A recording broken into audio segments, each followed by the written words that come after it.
देखिए पहली चीज़ तो कि 1617 करोड़ की कैश में खरीदारी है, उसमें से थोड़ा जो ब्लॉक डील था पीबी फिनटेक का 1100 करोड़ का, वो एफआईज ने दोनों ने ज़्यादा खरीदा है, वो निकाल भी दे तो 500 करोड़ की खरीदारी है, पॉइंट नंबर 1। और एफआईज खरीदते तो लोकल बेच नहीं रहे, लोकल भी खरीद रहे, ठीक है, दोनों वो तो है।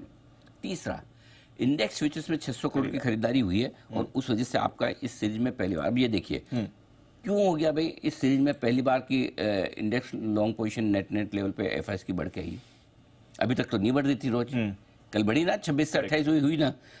स्टॉक फ्यूचर जरूर 926 करोड़ के बेचे हैं, लेकिन ठीक है, कोई खास दिक्कत वाली बात नहीं।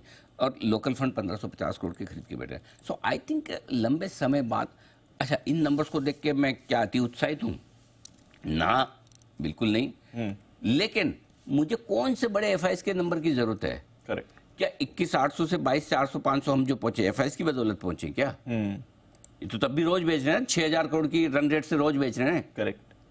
रोज पिछले 11 सेशन में 65,000 करोड़ का 66,000 करोड़ का बेचा है, मतलब क्या 6,000 करोड़ का रोज बेच रहे हैं ना, स्टॉक इंडेक्स और कैश मिला के।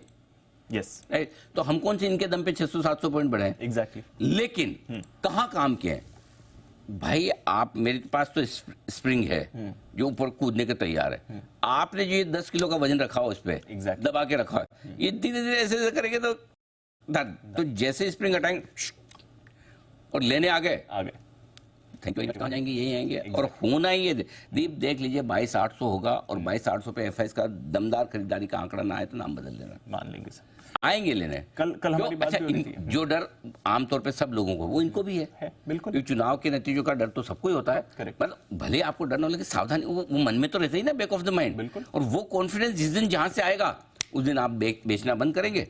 जैसे कॉन्फिडेंस बढ़ा, मैं बोलूँगा 5वें चरण के आप लेके आओ नंबर वोटिंग के दमदार, देखो मार्केट कैसे भागता है। भागेगा, आने चाहिए, लेकिन आने चाहिए। और वो आने भी कैसे चाहिए? मंडे को ही लगे कि वोटिंग दमदार हुई, राइट, क्योंकि 2-3 दिन बाद तो बढ़कर आता है नंबर, हम समझते हैं, वो रिएक्शन लेट होता है, क्योंकि अब आप है ना मंडे को जो भी डेटा देखेंगे तो आप है ना मन में ये दिमाग में आपके क्या चल रहा होगा कि यार पहले जितने तो आनी चाहिए, जब चौथे चरण में आ गए पहले से ज्यादा, तो 5वें में क्यों नहीं आनी चाहिए? सो जो गैप है 2019 से, वो गैप बहुत मामूली होना चाहिए, 1.5-2% से ज्यादा गैप नहीं होना चाहिए। तो 1.5-2% का गैप होगा तो आप ये मान के चलिए इतना तो बढ़ेगा ही, तो हम अच्छे ही आएंगे।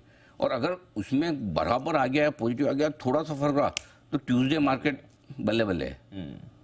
तो आपको आज के सेशन में सबसे बड़ा इंपॉर्टेंट काम जो करना है वो ट्यूसडे की पोजीशनिंग करनी है अपने आप की, अपने आप। क्लियर है? ठीक है सर, गॉट इट। एक चीज और, हम इक्विटीज में तो अच्छा मूव आ ही रहा है, सोने चांदी में, स्पेशली चांदी में क्या चल रहा है ना जी? 90,000 के ऊपर, मतलब, और स्पेशली जो लास्ट 3-4 दिन की मूव आई है वो तो शानदार मूव आती हुई। चांदी इज लाइक बैंक निफ्टी। जब निफ्टी चलता है और उसके बाद बैंक निफ्टी बोला अरे मैं भूल गया, मुझे भी तो चलना था, तो चांदी कैचअप रैली कर रही है, बढ़िया है। हम सोने चांदी के विशेषज्ञ तो नहीं है, लेकिन हमारे कमोडिटी के पूरी टीम और एक्सपर्ट्स लगातार कह रहे हैं 1 लाख की तरफ चांदी तेजी से बढ़ रही है। देखिए दीप है ना, मेक नो मिस्टेक, हम इलेक्शन की वजह से थोड़े बहुत दबे हुए हैं, बाकी बहुत स्ट्रॉन्ग ग्लोबल रैली चल रही है, चाहे वो आप इक्विटीज़ में देखें, चाहे वो आप बुलियन में देखें, चाहे मेटल्स में देखिए, कॉपर, जिंक, मेटल्स क्या भाग रहे हैं। सो अगर हम इस रैली को सिर्फ इलेक्शन की वजह से अंडर एस्टिमेट करेंगे ना, तो हम गलत कर जाएंगे। और इसीलिए इस बार 22,794 से 21,821 का जो लो बना है, जो एक करेक्शन हुआ, हम एक भी बार बेरिश हुए नहीं। छोटे मोटे करेक्शन। और आप देखिए ना, मिड कैप इंडेक्स तो 2 दिन से हाई बना रहा है, बिल्कुल। किधर हुई मंदी? अगर मतलब 7 दिन की 700 पॉइंट की मंदी नहीं झेल सकते हैं तो फिर कैसे काम चलेगा, राइट? और ये तो हो गई। और महीने में 4 एक्सपायरी आपकी निफ्टी की होती है, अगर 4 एक्सपायरी में 1 एक्सपायरी में थोड़ा वॉलेटिलिटी एक्स्ट्रा हो गई किसी न्यूज ट्रिगर की वजह से, तो वो तो झेलना पड़ेगा। प्रॉब्लम क्या है? प्रॉब्लम हो गई है सारी मशीन ट्रेड की। जितने बड़े बड़े ट्रेडर्स हैं, हेज फंड्स हैं, एफआईज हैं, लोकल ब्रोकर्स हैं, वो करते हैं एल्गो ट्रेडिंग, खटाखट खटाखट खटाखट, पीएम प्रधानमंत्री जी की भाषा में खटाखट खटाखट। हाँ, वो आजकल होते हैं सौदे खटाखट खटाखट, और हमारे ट्रेडर देखते रह जाते हैं क्योंकि वो मशीन का मुकाबला कर नहीं सकते।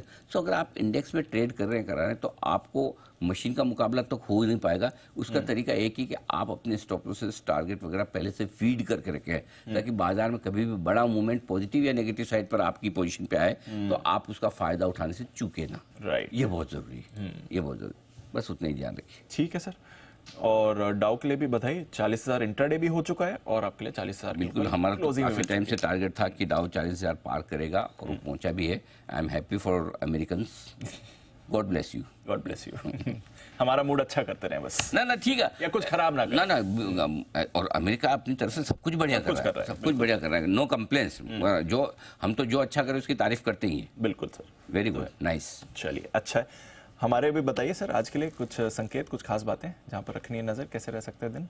देखिए पहले तो आज संकेत बता दूं, उसके बाद एडिटर्स चेक देता हूं। ग्लोबल संकेत पॉजिटिव है, एफआईज पॉजिटिव है, डीआईज पॉजिटिव है, एफएनओ न्यूट्रल है, सेंटीमेंट और ट्रेंड पॉजिटिव है। तो ज्यादातर भी कर देते सर। जो है वही वैसे तो कर भी सकते हैं, आपकी बात तो सही है, क्योंकि पोजीशंस इतनी कम है कि आप उसको न्यूट्रल से नेगेटिव पॉजिटिव भी कर दो तो दिक्कत नहीं।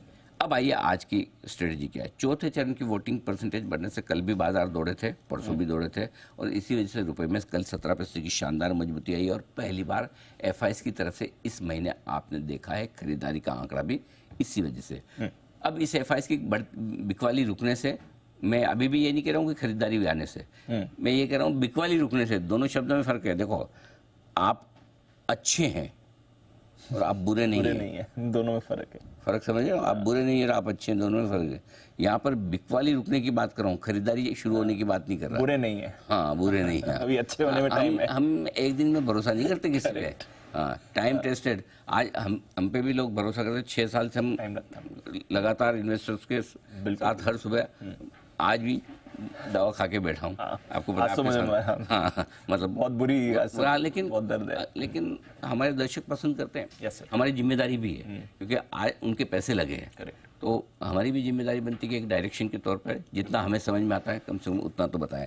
एनीवे, सो एफआईएस की बिकवाली रुकने से जोश बढ़ेगा। ग्लोबल मार्केट भी अच्छे मजबूत है। निफ्टी 22,550 22,650 की रेंज को ऊपर की तरफ ट्रेस करने की कोशिश करेगा, ये ऊपरी टारगेट है। और बैंक निफ्टी का 48,350 48,500 का टारगेट है ऊपर की तरफ का।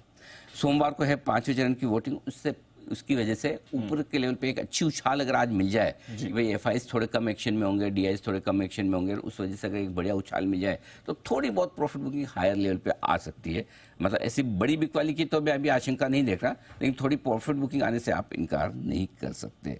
Mid cap small cap share हमारे फेवरेट है। 4 दिनों से 5 दिनों से लगातार हम बोल रहे हैं दिमाग मत लगाओ, वहीं खरीदो। और आप देखिए कल भी क्या जोश आया, आज भी रहेगा। और खरीदना वही है जो एक हफ्ते से बोल रहा हूँ। अच्छे नतीजों वाले मिड कैप स्मॉल कैप, अच्छे नतीजों वाले मिड कैप स्मॉल कैप, अच्छे नतीजों वाले mid cap small cap. Ekta Kapoor के सीरियल की तरह 3 बार बोलना पड़ता है, उससे क्या रजिस्टर हो जाता है कैमरा एंगल के साथ, है ना। अच्छे नतीजे वाले मिड कैप, अच्छे नतीजे वाले मिड कैप, अच्छे नतीजे वाले।